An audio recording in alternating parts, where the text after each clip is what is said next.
Hello दोस्तों, कैसे हैं आप लोग। आज बात करते हैं, ओवैसी साहब ने बिल्कुल सही कहा। मैंने कुछ पहले एक लॉन्ग वीडियो अपलोड किया है इसी चैनल पर, जिसमें जिन्ना के 14 सूत्री फार्मूले के साथ साथ पूरी तरह बात करते हुए ये बताया है कि जिम्मेदार कोई एक नहीं था। इसमें कांग्रेस का भी हाथ ऐसे था कि कुछ इधर उधर करके कुछ फार्मूले को मानना या जैसे भी कुछ करना पड़ता करना चाहिए था देश हित में। अगर सच में देश बंटने नहीं देना चाहते थे तो ये करना जरूरी था। आज के टाइम में सबसे बड़ी हर हिसाब से मजबूत पार्टी कौन है? बीजेपी है ना। तो बीजेपी तो देश तोड़ सकती है? बिल्कुल नहीं तोड़ सकती, कोई सवाल ही पैदा नहीं होता। क्यों? क्या उस वक्त मुस्लिम लीग अभी की बीजेपी से ज्यादा पावरफुल थी कि उसने चाहा कि देश का बंटवारा हो और करा भी लिया?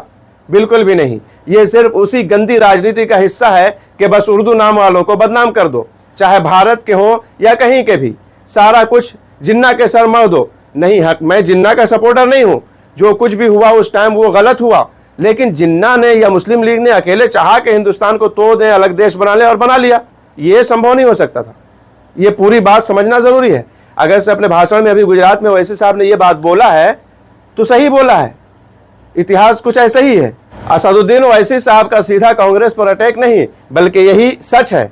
और ओवैसी साहब ने इलेक्शन लड़ने के बारे में भी वही बोला जो हकीकत है। सबसे पहली बात, जिस तरह हर पार्टी को कानूनी हक हासिल है चुनाव लड़ने का, उसी तरह AIMIM को भी पूरा कानूनी हक हासिल है कि वो चुनाव कहीं भी लड़ सकती है। बस यहाँ पर बात यह है कि सिर्फ 11 सीटों पर लड़ने से लोगों के पेट में दर्द हो रही है, जबकि वहां और पार्टियां ज्यादा से ज्यादा सीटों पर लड़ रही हैं। वेस्ट बंगाल में मुकाबला किसका है? मेन सत्ताधारी पार्टी TMC से डायरेक्ट बीजेपी का। अब उसके अलावा कांग्रेस को वहां पूरी सीटों पर लड़ने की क्या जरूरत थी?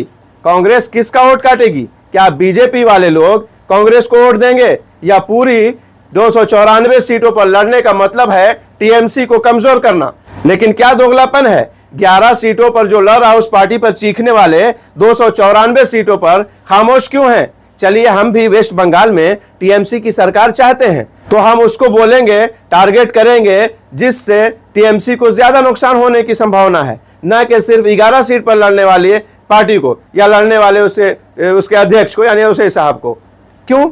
गुजरात लोकल बॉडी इलेक्शन में आप लोगों ने देखा होगा ओवैसी साहब की सभा में लोगों का हुजूम।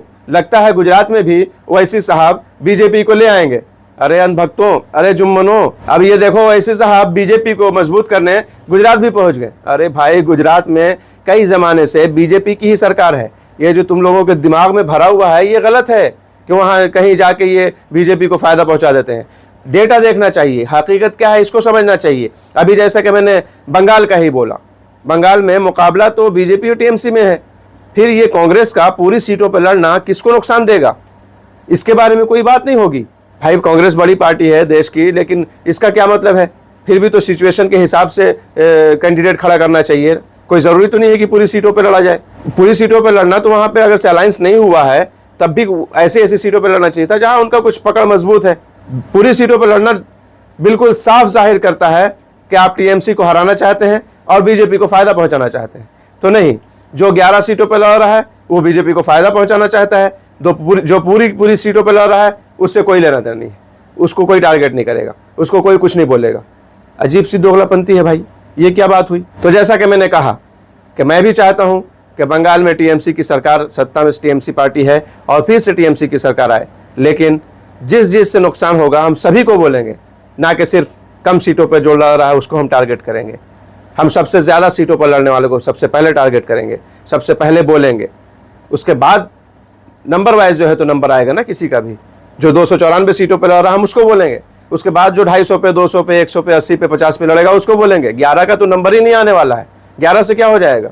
लेकिन नहीं, दिमाग में जो है तो बस वही एक गोबर भर गया है ना, वोट काट लेंगे, वोट कटवा तो B टीम तो C टीम। अरे भाई, जो भी करते रहो, AIMIM रुकने वाली नहीं है। इंशाल्लाह पूरे हिंदुस्तान में चुनाव लड़ेगी। चलते हैं, मिलेंगे नेक्स्ट वीडियो में। अपना ख्याल रखें। अल्लाह हाफिज़, बाय।